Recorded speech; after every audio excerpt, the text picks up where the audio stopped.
आज हम लोग एक टॉपिक के बारे में पढ़ेंगे, सेक्स डिटर्मिनेशन के बारे में।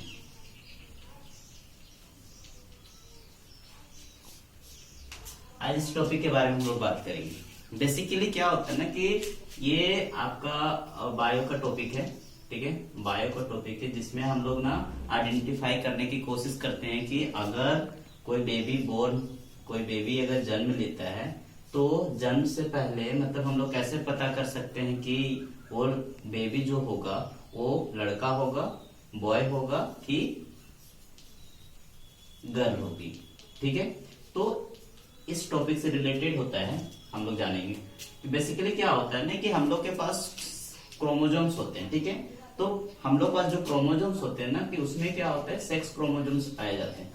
सेक्स क्रोमोजोम्स का क्या काम होता है? सेक्स क्रोमोजोम्स ये रिस्पॉन्सिबल होते हैं किसी भी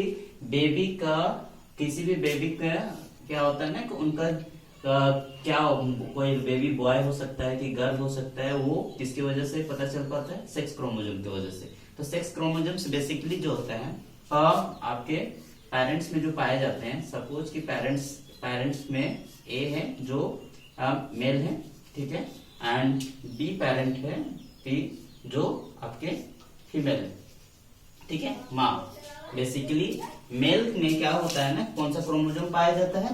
मेल में क्रोमोजोम पाया जाता है एक्स और वाई पाया जाता है। मेल में कौन सा क्रोमोजोम पाए जाते हैं? एक्स और वाई।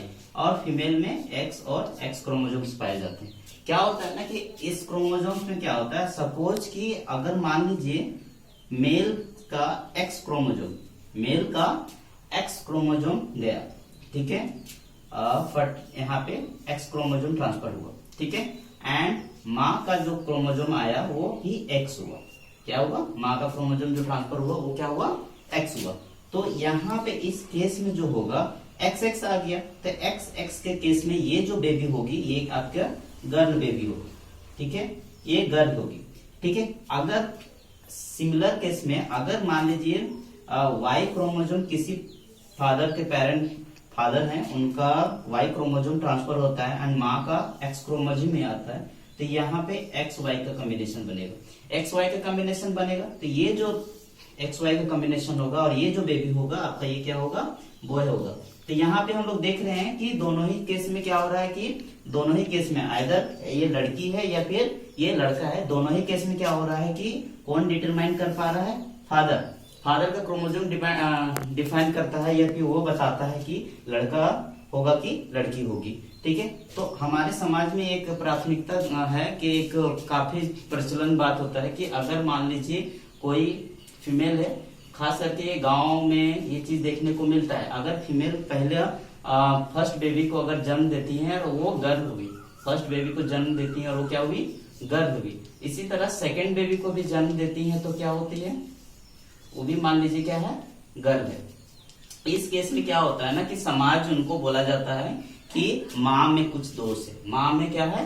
दोष है, माँ में ही कुछ प्रॉब्लम है। ऐसा हमेशा माँ को या फीमेल कम्युनिटी को ब्लेम किया जाता है। लेकिन यहाँ पे इन रियलिटी क्या होता है कि यहाँ पे जो भी रिस्पॉन्सिबिलिटी होता है किसी भी सेक्स को, किसी भी क्रोमोजोम्स को या फिर किसी भी मान लीजिए गर्ल है कि बॉय है, पूरी तरह से डिपेंडेंट किस पे रहता है? किसी बॉय या फिर वो क्या हो गया? मेल पे डिपेंड करता है कि कौन सा क्रोमोजोम ट्रांसफर होगा।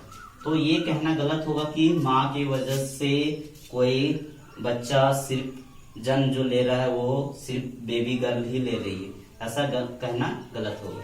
तो ये अवधारणा को हम लोगों को चेंज करना चाहिए और हम लोग को ये जानना चाहिए कि दोनों ही केस में आइदर ये गर्ल हो या बॉय हो, दोनों ही केस में क्या होता है? 50-50% चांसेस होते हैं, 50% चांसेस होते हैं कि दोनों ही 50-50 चांसेस होते हैं कि बॉय होगा कि गर्ल होगा, ठीक है।